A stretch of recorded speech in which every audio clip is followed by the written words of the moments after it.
রাখি পূর্ণিমা এই যে উৎসব, এই উৎসবে সারা বাংলা নয় সারা ভারতবর্ষের মানুষ এই দিনটাকে উদযাপন করে।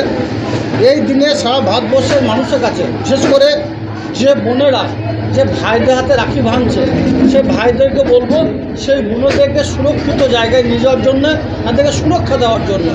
আজকে রাখি বন্ধন উৎসবটা মূলত আপনাদের জানা আছে, এর পৌরাণিক অনেক কাহিনী আছে, অনেক ইতিহাস আছে।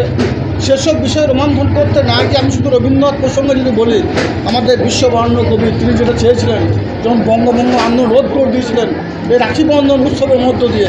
এই রাখি বন্ধন উৎসবের মধ্য দিয়ে আমরাও এই যে ঘৃণ্য একটা চক্রান্ত চলছে সারা ভারতবর্ষের বুকে, একটা জাতিগত মতভেদ চলছে, সেই জাতিগত মানুষের মধ্যে বৈষম্য চলছে, সেই বিভেদকে দূরে সরিয়ে রেখে একটা ভাই বোনের সাম্প্রীতির যে জায়গা, সেই বাতাবরণকে ফিরিয়ে আনাই আমাদের লক্ষ্য। সেই জন্য আমাদের মাননীয় মুখ্যমন্ত্রী মাননীয় মমতা বন্দ্যোপাধ্যায় 2011 সালে বাংলা মসজিদে বসার পরেই এই রাখি বন্ধন এইটাকে সরকারি স্বীকৃতি দিয়েছে। এবং 2023 সালে এই যে রবীন্দ্রনাথ যে গানটা গেয়েছিলেন, বাংলার মাটি, বাংলার জল, বাংলার বায়ু, বাংলার ফল, এই গানটাকে তিনি রাজ্য সঙ্গীতে রূপ দিয়েছেন। স্বভাবতই এর গুরুত্ব আছে, এটাকে বাংলা মানুষকে বুঝতে হবে। বাংলাকে ব্যক্তি রেখে সারা ভারতবর্ষের চিন্তা না করে আমার বাংলা যেন সুরক্ষিত থাকে, বাংলার যেন গুণরা সুরক্ষিত থাকে, সে বিষয়ে আমাদের সকলের কর্ণপাত করা উচিত। এবং আজকের দিনে সকলের শপথ নেওয়া উচিত, বাংলার প্রত্যেকটি ঘরে ঘরে যেসব মা বোন আছে তাদের সুরক্ষিত রাখার দায়িত্ব আমাদের মতো যারা ভাইরা আছে তাদের কাঁধে তুলে নিতে হবে। আজকের দিনে এই শপথের অঙ্গীকার স্বরূপ নিতে হবে। দেখুন, অনুব্রত মণ্ডল আমাদের অভিভাবক ছিলেন, এখনও আছেন। অনুব্রত মণ্ডল বীরভূম জেলা জেলা সভাপতি আসনে আছেন।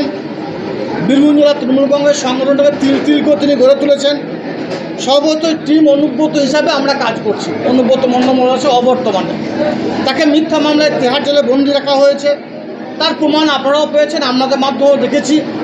সিবিআই 2 বছর পর তাকে বেল দিল, তাকে বেল দিতে বাধ্য হলো। তার বিরুদ্ধে তেমন কোনো প্রমাণ না থাকার জন্য বেল দিতে বাধ্য হয়েছে।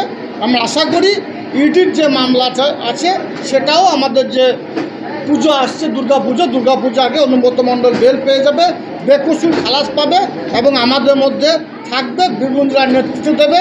পিছিয়ে পড়া বীরভূমকে তিনি আগিয়ে নিয়ে গেছেন। এখন সোনার বীরভূম গড়ার তিনি স্বপ্ন দেখেছিলেন, সে স্বপ্ন বাস্তবায়িত হয়েছে। সেই স্বপ্নের রাজে তিনি রাজত্ব করবেন, এটা আমাদের বিশ্বাস।